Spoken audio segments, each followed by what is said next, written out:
Hi, Taria, and welcome to Guild Chat live from Dave and Dave Recording Studios in Burbank. I'm your host, Ruby. I'm Mike Zadorozhner, the game director on Guild Wars 2. We have a whole lot to talk about today. The first thing that Mike and I are going to talk about is Guild Wars 2 Friendships 2019. We did this last year, all through February, and we are doing it again this year. We want you guys to be a part of this throughout February. We're celebrating all of the relationships formed in Tyria, all of the friendships, all of the other relationships. And I know we've made a lot of friends in the years we've been playing Guild Wars 2. Guild Wars 2 is a very social game. We built it as a way to bring a community together, and boy did we bring a community. Seriously. So this is just a way for us to kind of help celebrate the friends and the relationships that you guys have made along the way, whether they're platonic, whether they're romantic, whatever. We saw a huge support for this last year. It was amazing to read those stories, many of them super touching. And it was just so much fun last year. We want to do it again. Yeah, so we're starting today. We want to hear your stories. Share those with us on Twitter and Instagram. Use the hashtag GW2Friendships so we can share those around with the rest of the community and just celebrate all of those awesome relationships made in the game. Last year we had a pretty cool prize. So we had a lot of pretty cool prizes.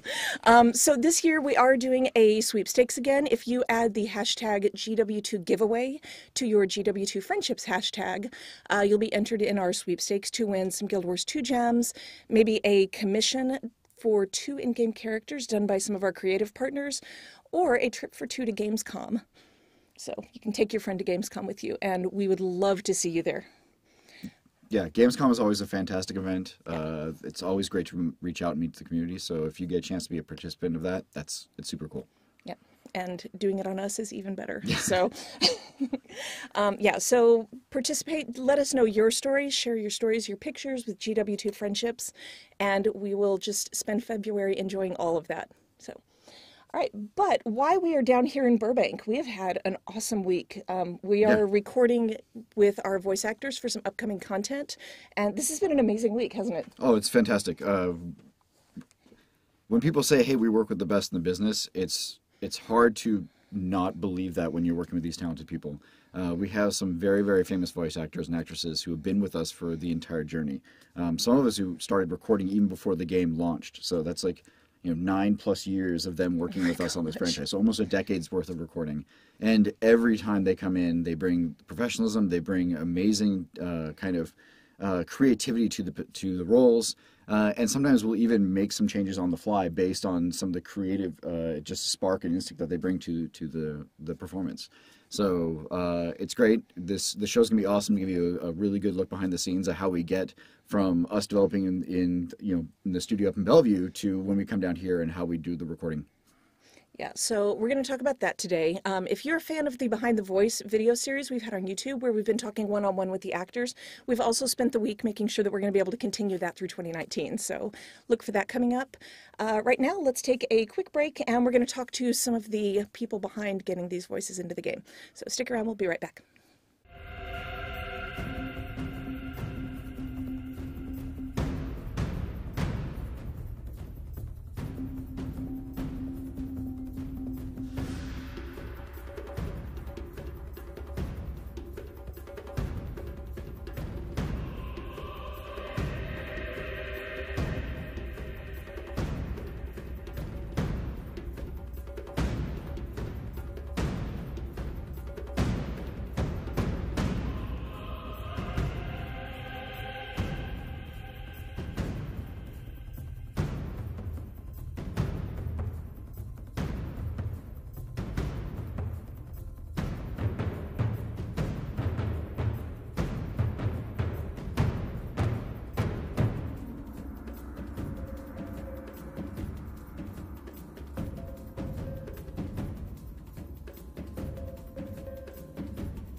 Yay!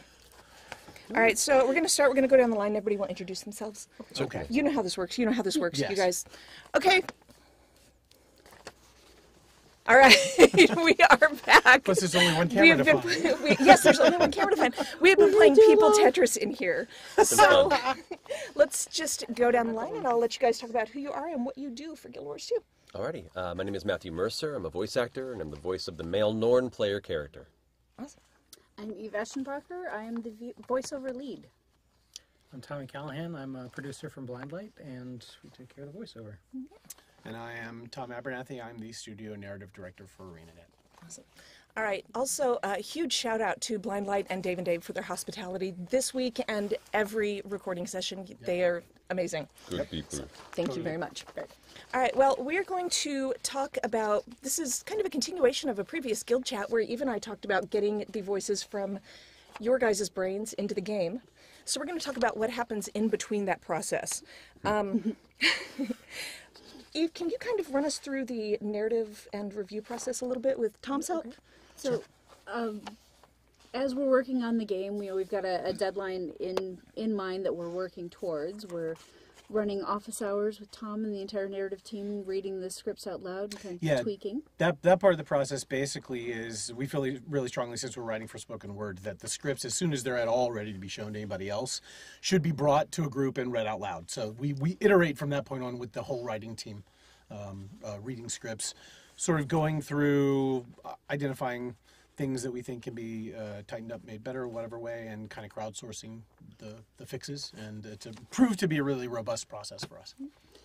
Then as we get to deadline day, we're contacting Blindlight and telling them, okay, we've got a window in mind for recording. Here's how many people we need to come in. Here's who we need to come in. Here's how many lines they have.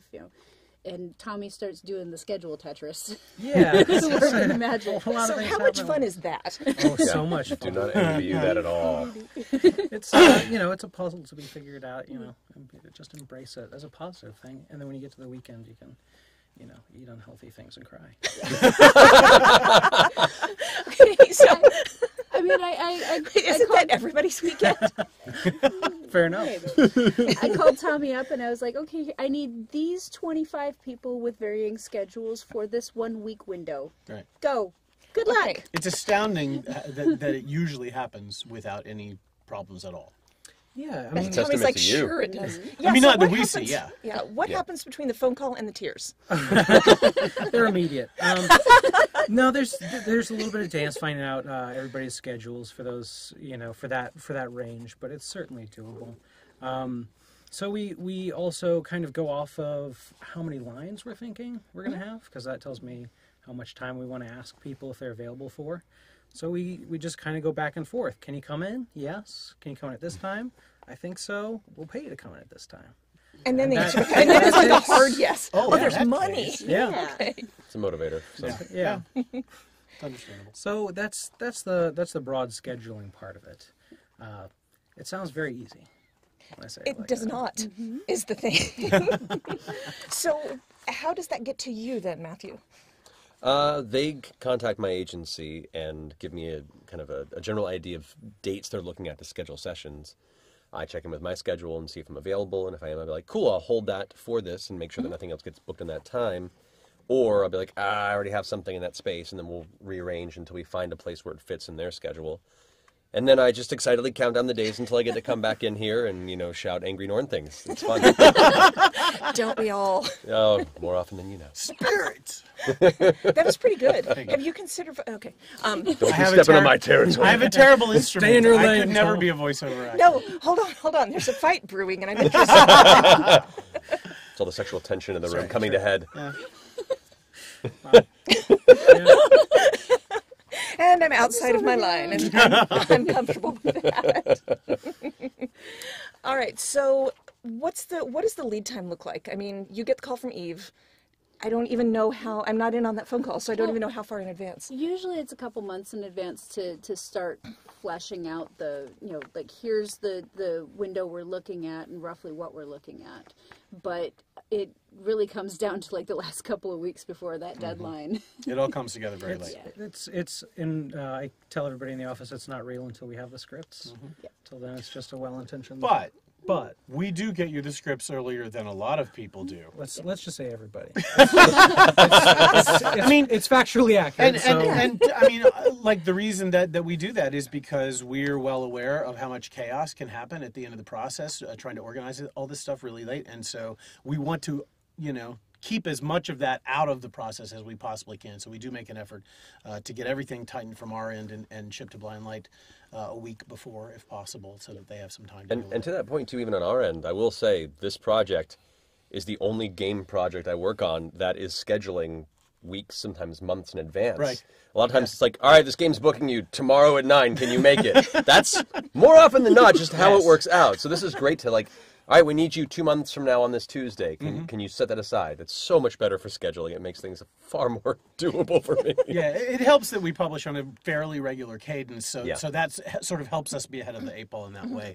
Because the norm is much more, people at 7:30 the night before are going, okay, do we have the script? Do we have the script? Okay, call the actor. But it's terrible. But to back go ahead. No, go ahead. To back Tom up, you guys do a really good job of delivering us things that we can pass on that are like already ready for human consumption. So We want to make your job as easy as we possibly can, for sure. And the actors as well. Yeah. What were you going to say? We do our best to give about a week of buffer time between when we've handed off the scripts and when we start recording. And that's for getting those actor schedules finalized and getting the scripts actually physically printed onto paper to have here in the studios, getting the files arranged and everything. Just there's last minute changes and rewrites that do happen, but we try and give as much of a buffer as possible just because it's too much chaos if you say, okay, it's Friday night at 5 p.m. and I'm going to start writing that script for Monday morning. Well, and there's kind of an invisible man or persons here in the editor who doesn't get to sit in the room, but needs to know every line that was delivered, how it was delivered. Is that the one that Tom and Eve want? Did Matt do something cooler? Is there a new line that we're putting in? The answer is always no. The answer, No. not true. So we have coordinators that we format scripts for as well, and they take notes while Matt's doing his thing, and then afterwards we upload everything and send it to an editor who makes it all nice and clean so that we can send it back to Eve and her team. Yep. Then she starts processing it, and we put it in the build, and we futz with the timing, move things around, and all that kind of stuff. And the localization team shouldn't be ignored in all of this as well. Yes, Yeah, please. Yes. Because we're in the studio here getting the notes. When you deliver the line slightly different than what's written, but so much better, then we have to take that little change and Stop push that, it I've off to seen the it happen. localization time. Sorry. No, it's awesome. We love it. She's not wrong.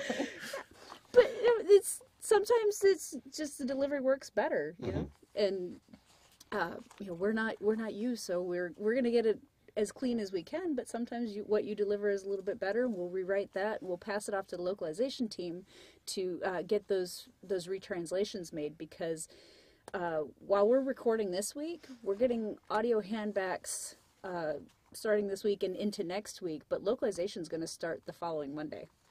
With their recording, we have a very tight turnaround, so they need to be able to make those tweaks. Can you talk a little bit about the localized recording We do and that. how that happens? I don't personally work on the localization recording for ArenaNet, but I do work very closely with the localization team because we record in Hamburg, Germany, and Paris, France, and somewhere in China. I'm not sure which town. I apologize.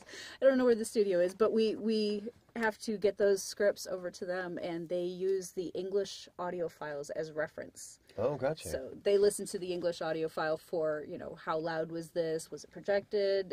What was the emotion here? And they use that as a guide track for their delivery. Very cool. We want one of the things that we realized maybe a year and a half ago was that that we had that half of our players play the game not in English. but that we had virtually no visibility into what kind of experience they were getting was, because we don't speak, generally speaking, those languages. And even if we did, we don't really have a lot of time to spend sort of looking it over in the same way that we do the English, right? So we've built the relationship with the localization team to be one that's closer in that period, because we want to make sure they have everything they need from what we're doing in English, so that they can then go and try to execute it to as high a quality bar as they possibly can. And it's not easy from the translation point forward, because, you know, sometimes people will write in lines that in English are sort of puns or other kind of idiomatic turns of phrases that don't translate, right? And we want the translators to come up with whatever an equivalent kind of joke would be in the other language. It doesn't have to be literal. So we have to sort of help them find that stuff. And then the directors who record in other countries are all contractors. They're not, I mean, they're vendors rather.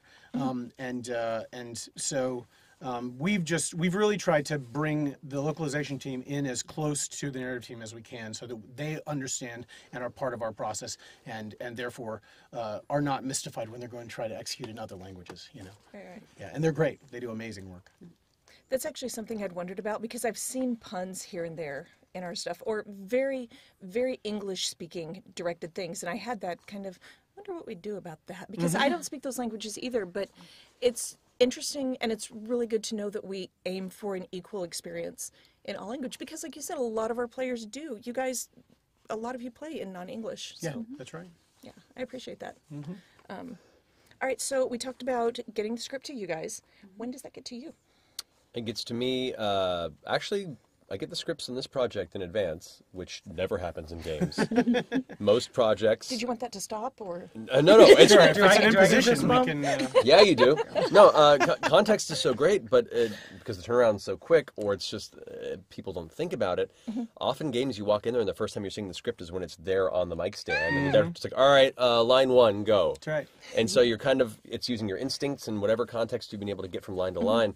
So getting these in advance, being able to read through the lines helps you already be prepared for it, feel confident in the performance and where the story's going, and be able to kind of speed along the session and not let it drag on and end up being, you know, a pain for all these people who've been working so hard to get to this point. You don't want to let them down. So I'm very appreciative of that. But so I get the script about a week or a few days in advance at least, so I can go ahead and peruse it. Then come into the session, and that's kind of where we get a chance to actually build it together. Yeah. Okay, so let's talk about the session, because you guys are all in there. You're definitely there, and you guys are hanging out. And that is, like, this has been going all week, all day long. Can you guys each talk about a little bit about what that's like from your point of view? Because those are really fun, and there's a lot happening. And you can fight over who goes first. Who's first? Well, my experience is shorter than your experience, because you guys are here all week. I'm jumping all around throughout the week. But for one thing, because I've been working on this project for so long, and there's, you know, story updates, you know, every few months or so, it's exciting because I get to come back and see what the next chapter is. And as a person who's narratively obsessed anyway, it's really fun for me to play. Oh, you think? Don't geek you. But I get the opportunity. It allows me the opportunity to be excited for the next chapter and come in. But for me, it's 4 hours where we get to go in there, we get to dig into the story, we get to jump through the scripts, and sometimes do multiple characters, do a lot of NPCs, so I get to try different ranges and, you know, play beyond just, you know, the Northern male warrior type. So that's a lot of fun for me, and then I get to leave after the 4 hours, and then you get to deal with all the rest of the actors. And, for me, it's a short, sweet, condensed experience. You guys have to endure the length and breadth of it. Yeah. Well, I know these guys have to fly down, so it's even longer. Yeah. You're up in Seattle, but for me, I'm usually hiding back at the offices of Blindlight and having my coordinators spy on things for me. So if there are any fires or if anybody's bleeding, then, you know, I'd start calling 911. But other than that, I like to come in as much as possible, because there's such a dense range of people in 1 week. You know, we've got 25 this time. Is that right? 25 people this time. Yes. Too. Yep. So it's also fun for me, you know, as a casting director, to watch what everybody does when they have a few different characters and what they slip into, what's fun for them. So I don't know. It's a smorgasbord for me. I can't speak for their experience though. Well, we come down on Sunday before the week, usually middle of the day. We get here in time to have dinner with our directors. They also have gotten the scripts ahead of time. The reason that we make such an effort to get the scripts ahead of time to the actors and to the directors is we want them to have context. We know some of the consequences that happen in the situations that Matthew was talking about where you walk in and you have to do a cold read of something you've never seen, right? That's not what we want. And we're an ongoing kind of serial anyway, right? Mm-hmm. So the actors know their characters and they know what's going on in the plot, and the directors do too. And so we just want to get them up to speed in terms of what the fullness of what we're trying to get out of all this is. And so we'll have dinner, we'll talk about it. Sometimes we'll actually watch video playthroughs of the current state of the build for the episode. All that's the night before. And then starting at call time of 8:30 the next morning, we are all here getting into place, directors getting into place, actors arriving at 9 o'clock. We work straight from 9 to 6 with an hour break for lunch if we are fortunate. And we have 10 PC characters, which in itself, I mean, it can be a difficult thing over the time of the week to sort of stay focused, because you have to stay so intensively focused on every line as it's being performed and hearing it and thinking about it. It's particularly difficult with player characters because after the second or third one, your mind starts to go fuzzy a little bit, right? So maintaining your focus in that room, I think, is even harder. But it's a fairly grueling process, but it's also a really satisfying process. Because the actors do bring stuff that we would not have thought of, whether it's changing lines or it's just color to lines that we wrote. And the process, we had a writer down here this time who it was her first time in the studio, and for her, as I've seen for every writer, this is true for me the first time it happened, the process of hearing an actor say things that you wrote and give life to it as a character is just mind-blowing. It's an incredible experience. So we do try to, in addition to Eve and me and Marissa, who is Eve's sort of second, and Armin Constantine, who's the narrative design lead for Guild Wars 2, and Julia Narden, who is the story editor for Guild Wars 2, we also try to have at least some of the writers who worked in the episode come down and be in the room for at least part of it, or if they can't do that, to Skype them in, so that they can at least witness the process, first of all, and also if we're getting anything wrong that was sort of what they hoped from it, they can tell us.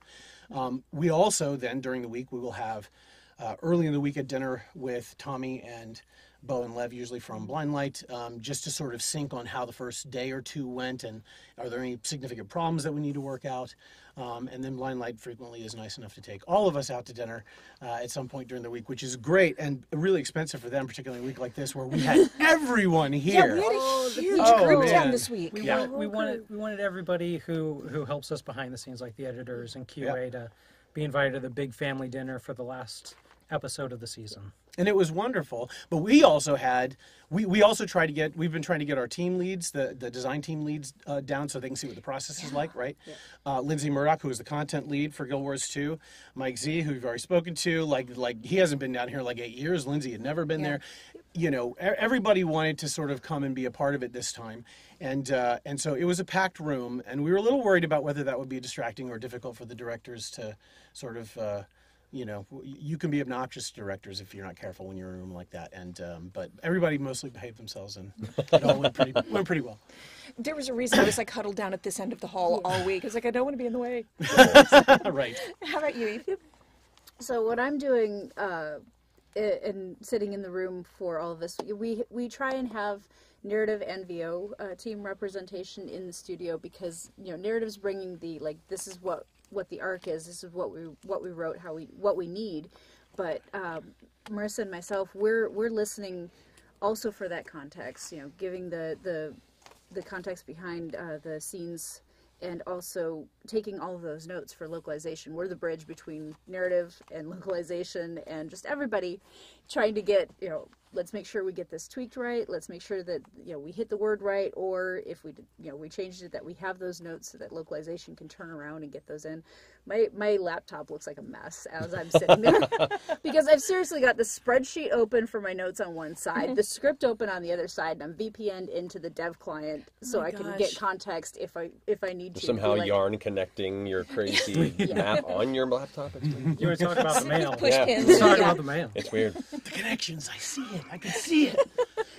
I think she is it. She Yeah, is. She's the Nexus. Yeah, Yeah. that's how my brain works. I'm the data hoarder, and I am going to be grabbing all of that data. I need to keep an eye on any notes, any changes that we have, because we have a tight turnaround that we need to go through, and all the moving pieces helps it move. That's a awesome. much I'm so smoother. impressed by the level of organization it takes to do that. I couldn't. She is a superhero. She is. Yeah. You all are. And after 8, whatever years of doing, like, thank God you hone the process over and over Yeah, again, and you yeah. finally get it to something that sort of works. We've gotten it down to an art. Yeah. Science. Well, it is art. Yeah. It's You've gotten it down. It's both. Yes. It's both. it's perfect. Streamlined as possible. All right, so with such a huge group, both in the recording booth and out of it, this might be mostly for you two, but why don't you talk a little bit about what it's like working with some of the actors? And something that you mentioned was we're hearing the same lines from 10 different player characters. And I've been watching, somehow they're all different. They are. That's what. Our yes. actors are so talented. One of It's the ridiculous. No, it's true, and what it's one of the most amazing phenomena was for me when I first arrived and started being a part of this process was, for the most part, the scripts are the same. Occasionally we have minor racial variants or whatever, but for the most part they're the same.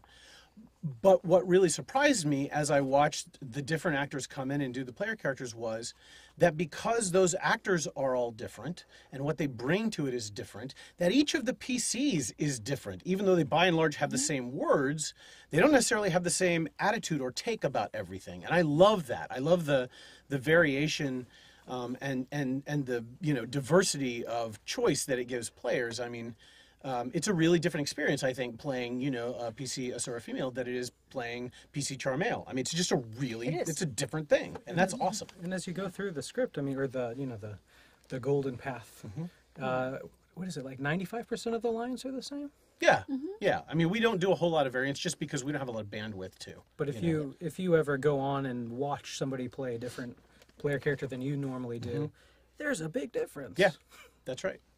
It's impressive. It's pretty cool. Yeah, but we do. I mean, I've said before in LS80, and we have, and I say we. I had no part virtually in assembling it, so I'm saying it as a fanboy, basically, right? We have the best cast in video games. The level of talent. He's not wrong. No, it's Making us blush over here. We Me have representing the other actors. we have an absolute all-star pantheon of people that we just collected over 8 or 9 years, which is amazing that we get to have all of those actors, some of the absolute best voiceover actors I've ever met and worked with. I arrived and was like, oh my God, you have this person and this person and this. I can't believe it. This is so. I mean, it's like going in a candy store. I mean, it's fantastic. No, it is very true. And we're not going to ask you to speak for 25 people. Hi. 24 is the max. Yeah, I'm comfortable at 18. Oh, man. Okay, next time. No, but it is, you're absolutely right. Just chatting with all of the different actors this week, and one of the questions that I was asking them when we were running through the interview series was, what are some of the other things you've worked on? I heard Critical Role a lot. Yeah, you can't. That's a thing. It turns out, but and they were saying things, a lot of them I knew, but then, it was like, oh, I'm on that TV show 911, and I was like, what? Sure. Yeah. Someone else was on This Is Us, which I'm obsessed with right now. Was it Smalley? It's might have been Smalley. Yep. Yeah. Molly's on everything, it seems like. Yeah, She's and- so awesome. I'm actually glad the camera wasn't on me at that point, because like my whole brain just like stripped its gears trying to remember which one oh, I saw you. And I'm just sitting there going, huh, Yeah. okay. I remember she told us she was on Veep, and I'd totally seen the episode. I had Whoa. no idea it was her. I Yeah. totally didn't recognize her. Yeah, I did that with This Is Us, and I had to rewind a little bit. Smalley's everywhere. It's awesome. And it's lucky. Yeah. She's so good. I mean, we have an absolutely amazing cast, and we've gotten to know you guys really well over the years that we've been working together. It's awesome. Which helps me on the casting end, because I'm like, ooh, I have to fill, X number of generic roles as well. And okay, I've got these people coming in for these named characters. I can give that person this generic and that person this generic because I know their voice. Yep. And then, Matt, I've given you a handful of bit parts here Oh, and there yeah, it's across fun. the game. Yeah, That's great. It's like you don't just do the PC Norm Mailer. You're like your arc and the fractal. Oh, that was fun. Yeah. Oh, yeah. Crazy ass Arun. Yeah. He was fun. And what else have I given you? Like random human and Sylvari and Yeah. bunch of Well, safari Yeah, types. you play around. Yeah. The thing And that's sometimes awesome we is because we have these guys coming in, but they can give us 3 voices if we have the time for them to do that in the session. So it's like we have a repertory company, basically, of actors, right? And we're giving these amazing actors these little bitty bit things to do, but they bring such creativity and inspiration to them that's, I think, a big reason why the whole world feels so great inside the game, you know. The level of sophistication and just general quality to me, I think, comes a lot from your work. Well, People like you. It's so much fun to be able to create in that space. Like I said, it's a joy to play these main characters through the narrative for the many years we've been doing this now. But every one of these little opportunities to throw a little more flavor in the world and kind of flex a little bit our other aspects of our repertoire that we don't have the chance to. It's just fun for us because, like I said, every session is like coming to see old friends again. Yeah. And then we all get to kind of be like, all right, well, wait, what is this you're throwing me? And you get to describe what the character kind of has these quirks and this weird thing. And you're like, something like this. And they're like, oh, yeah. And it's just this cool kind of collaborative creation process all over again. Yep. I do want to call that out because I've noticed it in you and a number of other actors. It never stops being fascinating to me to watch our actors jump from like Char to Norn to Asura because the voices are so distinctly different, and I don't know how you do it, but it's amazing to watch. That's why they're professional. Yeah, Yeah, Yeah, you that's guys, right. No, No, that's- you guys are so good. You're bouncing all over the place, and it looks effortless to me. Yeah, I grew up with a lot of time alone.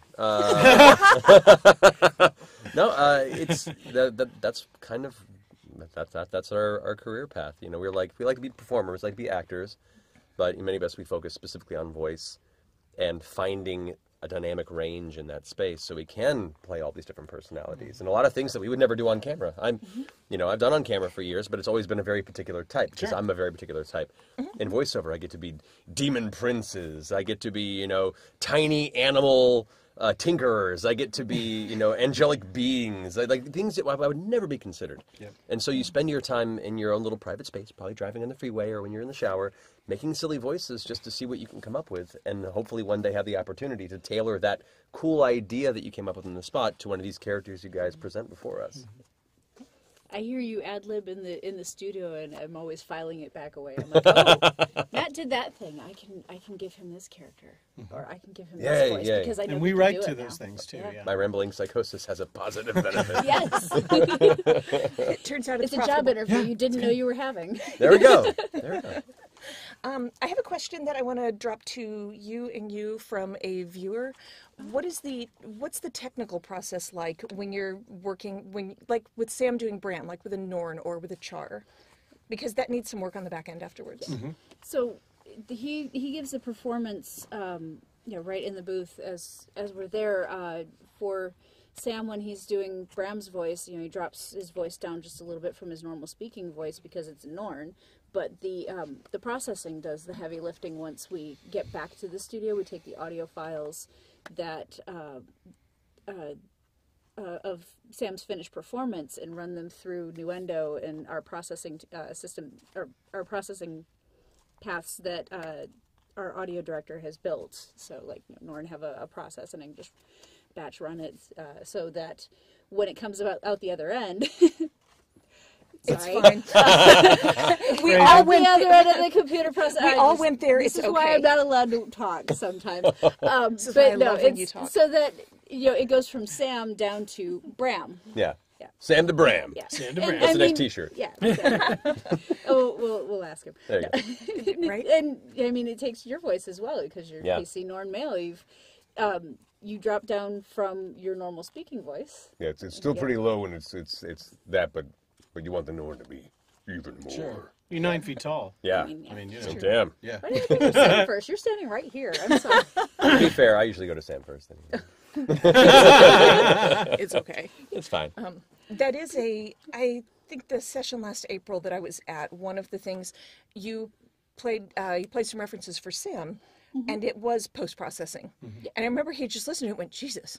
What was that? Right. We did that earlier this week as well, where we were trying to dial in the voice and we don't want to strain you guys. You don't want to Right. hurt you, make you scream too much. More Which is than appreciated. Yeah. I mean, there is some level of screaming and shouting that Yeah, needs to that be comes done, with it, but we don't want to do it excessively. yeah, we've done those games. And so, So we had a different actor in earlier this week for an Awakened, and you know, I played them. You know, here's what a different actor's Awakened sounded like with them just, you know, straight delivery, and here's what it sounded like processed. So don't drop your voice too low. You don't have to strain. Let the processing do the heavy lifting. That's awesome. Yeah. Who was that? I'm sorry, I just There's so Kimberly many. Brooks. Oh It was yeah, Kimberly Kimberly Brooks was doing Yes. great work. She was awesome. One more question. I'm kind of like watching a couple of questions coming in over here. That's all good. How do you convey the amount of emotion needed for like a scene like Oreen's death? Hey, spoilers. Yeah, sorry. The statute of limitations Bad on that news. is over. That's true. Yeah, it's been out for a while. I mean, We have spoiled so much stuff on the show. It's fine. okay, good. Just making sure. You know, part of being an actor and kind of the training is being able to get really in touch with the different emotional states and being able to, and there are different techniques to do that, whether it be finding moments in your life that you can personally connect to that similar emotion, or just sitting in that emotional space long enough where you can access it without needing to be there mentally, personally. And I kind of lean more that avenue. And so it's having this toolbox of various emotional states and intent and combining it with the context of the scene and the arc that they want to, and they explain they want to, you know, to get throughout that scene. So you can start from a very dark, sad place, but eventually lead itself to a very, you know, heroic, stalwart turnaround and trying to raise up your troops around you. And so for you, it's piecing out all those different parts of your toolbox, lining them up, and keeping that arc in mind while also considering the lines, considering who you're performing them to, the context of the scene, and making it feel real. And that comes with just a lot of practice and training. It comes with being comfortable in that space and trusting in yourself and trusting in these guys. And it's you know, it's a very scary process at first because it's having to put all this together and then kind of letting it go and see where it takes you. Yeah. And sometimes it's magic. Sometimes it does not work at all, and you all go, "Oh, that was a little weird.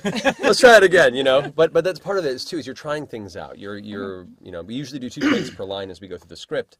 And so the first read might be you finding it and kind of getting the words out. And then once that first line comes through, you're like, okay, now I really understand where this point of dialogue is going to begin, where it's going to end, and the beats I want to hit. So the second take, you can kind of free yourself even more. And so it is an exploratory process. And I don't know, it's a lot of fun. It's so for me to get to those points, those emotional beats, it's just being emotionally available to put yourself in that emotional space and trying to put yourself in that moment and convey it with honesty. I think the other thing that has to be called out is how great voiceover actors like Matt are. The skills involved in taking what otherwise on camera would be a completely physicalized performance, right? Your body, your face, all of that.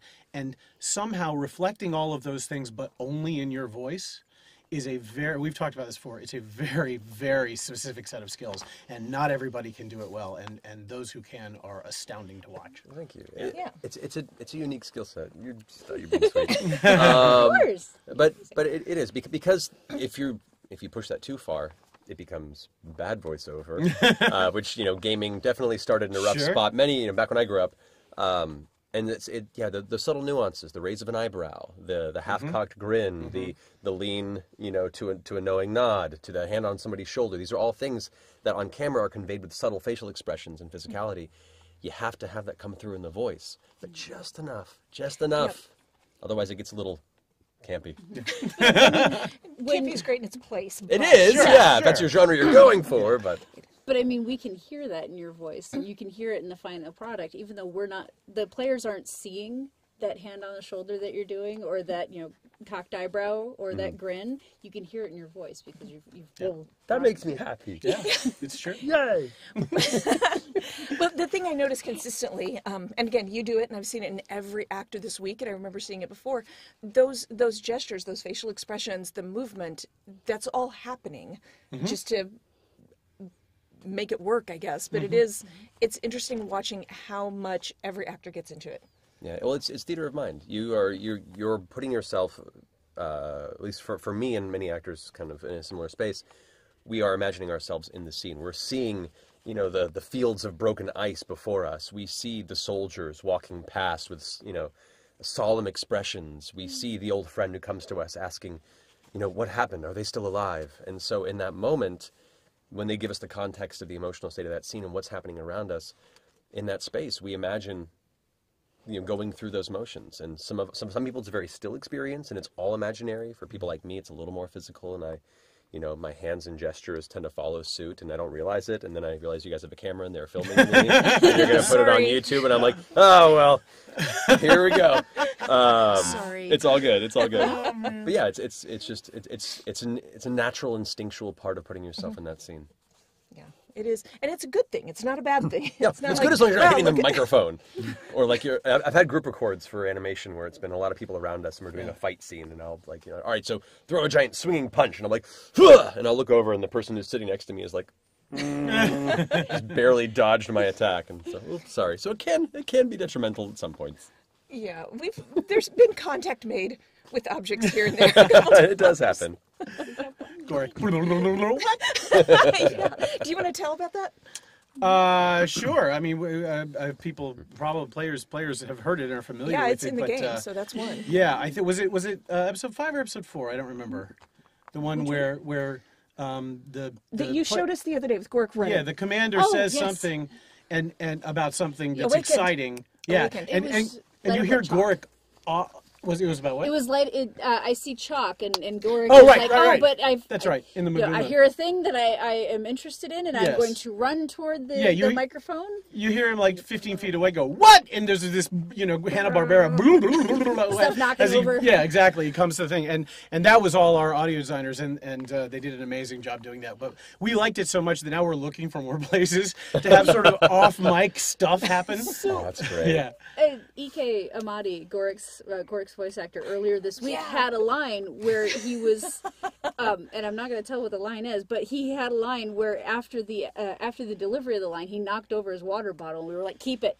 Yeah, it sounded great. It was He's perfect. sitting there Free embarrassed. Foley. Yep. 'Cause he He's was on embarrassed, comms. and I'm like, "No, this is totally within your Yep. character. It's Yeah, that's perfect." Yeah, amazing. and it was like a big metal water bottle, so it was this perfectly timed clatter off the wooden stool. Yeah. So good. Yes, so after the laughter, everybody was like, wait a Perfect minute. moment. That works. I love it. Keeping that. Yep. So, speaking of things that don't go as intended in a good way, this is, and I'm not asking for like terrible war stories, I'm asking for the good war stories. Good war story. Like somebody accidentally knocking a water bottle off a stool and it working well. That was a good one.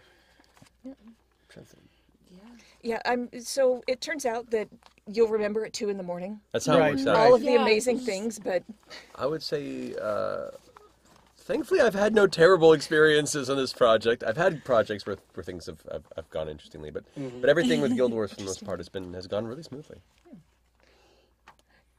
But you spend more time on it. than I do. Yeah, I I'm mean, just I going to copy his I just told answer. this story, the water Yeah, bottle that was- thing. I mean, oh man, we've had a few like this voice didn't work out for this person recast, but in hearing them trying to get that voice, going, oh, they'd be perfect for this other thing. Yeah. Yeah. We've had a few new actors where it's like we bring them in, and Sharice Booth was one of them. We didn't know much about her acting or her voice, and we brought her in for some generic voices, and we were like, oh my gosh, she's amazing.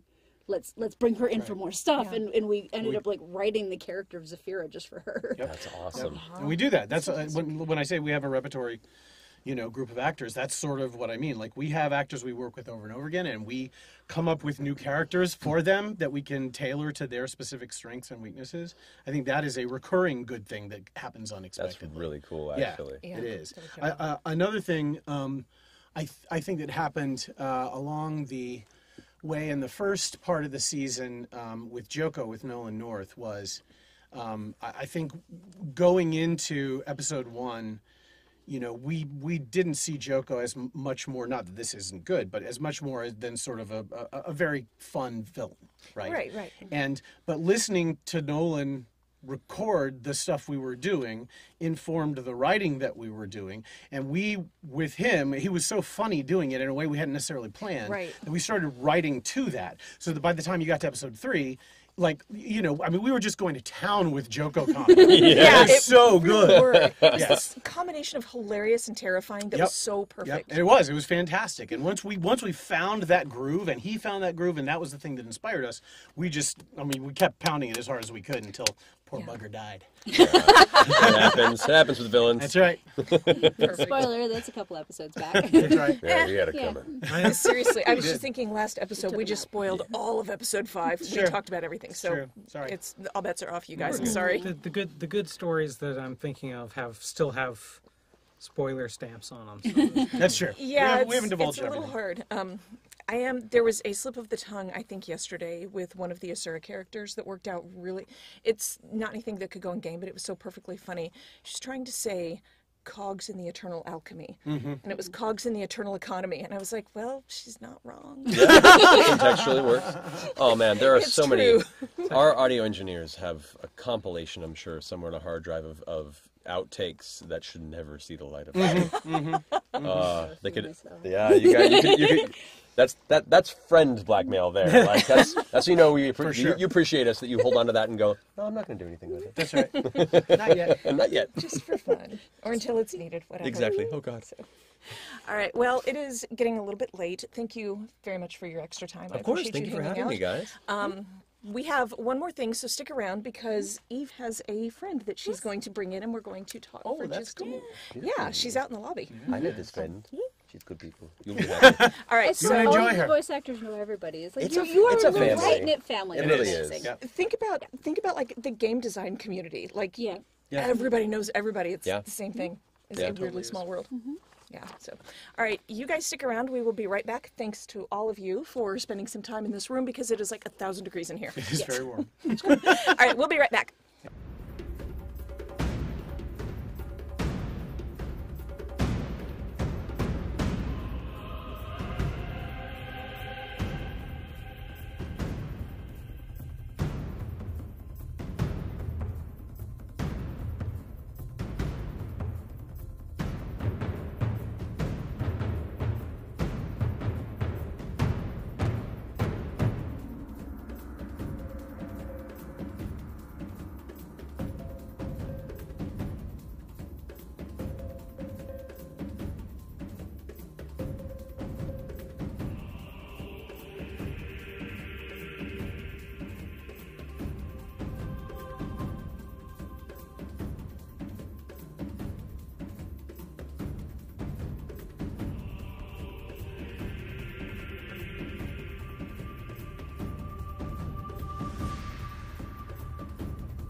All right, we are back with Eve and Julie. I will let you introduce yourself.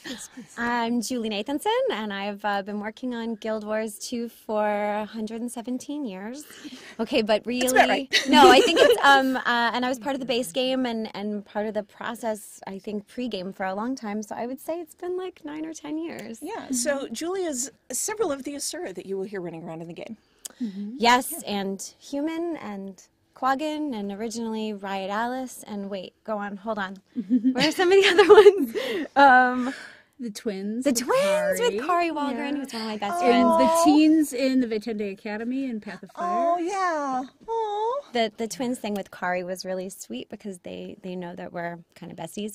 So so they surprised me and they were like, well, by the way, here's who you're talking to. It's Kari Walgren. I was like, oh my gosh, this is going to be great. So it became a whole thing. That's perfect. Yeah. All right, so you two have something coming up next month, I think. And I'll let It's you talk March. about that. Oh, wait, it's February now. It's February. How did it get to be Surprise! February? I don't know. I'm still trying to Who cope said with it was it. okay? Don't be scared. not me. Talk to the groundhog. Too late. I'm Don't worry about terrified. it.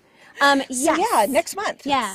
We're really excited about this. After working together for so long, we started to, we created obviously a friendship and a really wonderful communication together. And part of the benefit of this is that we've been looking at ways to collaborate and ways for the voice actors and the developers to really strike a collaborative attitude and get more out of the experience creatively for everyone. So we are doing a talk at GDC this year, the Game Developers Conference in March. We're calling it Collaborative Approaches to Great VO Performances because of the ways that we've learned to work with each other in the past, and that I bring to working with all of the actors that we have on Guild Wars too. Yeah. Julie just mentioned with working with the part where you were twins with Kari. Yeah. Being able to say, oh, by the way, the other half of this scene is being delivered by Kari. Immediately, you were like, oh, I know that person. I know exactly how to play this. And that comes out of a collaborative mindset, right? So Eve's thinking, what can I do to help Julie get into the scene? How can I make this feel more seamless? I know she's friends with this person. She's going to be able to imagine how Kari is going to perform the scene and have a sense of it, and it immediately grounded the experience. And my experience of working with ArenaNet has been collaborative from the beginning. And so we've thought about sharing what's worked for us. We've thought about how that can also be beneficial to other developers and to voice actors. Really looking at the concept of a collaborative mindset from the beginning of the development process through the audition experience in terms of what sides are sent and how to approach that. And then moving into preparation for recording and then in the recording session itself. So, it seems like it's a good time to focus on collaboration, considering our human world right now. So, coming together is a good thing. Yes, please. Go ahead. Oh, I'm sorry. Because you can get amazing performances when you treat your actors like people who are on your team working to make the project great. It's we don't call in the actors and go, we pay you to be in here and you just do the stuff for us and get it done. It's, no, we're all here making this art, and it is art, and we are going to treat you as a collaborator and a partner in this process because what you do is so important to what we do. And our words fall flat when your performance can't go in the direction that it needs to go. And when that experience is engendered, then the voice actor experience is, oh, there's an open space for my creativity to be here in discussion, in attitude, and then what we can bring to the table only benefits what you're needing. So we've been talking about this for a long time, and we're excited to bring it to the fore. Yeah, it's an exciting collaboration, and it's a really cool process to watch it feed off of itself. Yeah. And like you were saying, it's not just you come in here, you get paid, you do the job, and you leave. One thing that I've noticed is that when the actors are taking a break, the directors, the writers are taking a break, it's not just everybody goes and sits down. Everybody's hanging out and having fun and catching up on, what have you been up to? And it's such a close-knit team that it really comes through, I think, in the game. Well, we look forward to these sessions. Yeah. We love having you in. Thanks. I'm always looking forward to every recording session. Did you hear me talking about our GW2 friendships? February 1st is all about, or February 2019, the whole month, is all about all of the friendships and relationships made through Guild Wars 2. Hey! Hey, look at that! Wow, I feel so in-game. I honestly did not plan that. Like, the light bulb went on over my head about a minute and a half ago. I was like, oh my God, it's February. Yeah, February Friendship Month. So the GDC's in March, but we'll extendo month. It'll be great. It will work. Mm-hmm. So if you're going to Friendship GDC, when is your talk? Where can I see it? They're still scheduling it. Ah, So yeah. Just stand there and just shout our names, and we'll probably collaboratively come and talk to you and tell you when we're speaking formally. Like Wonder Twins. Wonder Twin powers activate. Perfect. Awesome. Well, thank you guys so much for coming and Sure. talking about that. Keep an eye on the GDC website for when scheduling is finalized. And if you're heading to GDC, definitely stop and talk to these two ladies. Thanks for having us. Yeah, thank you guys both. Sure. Thank you all for hanging out and watching Guild Chat, and we will see you next time. Bye, guys.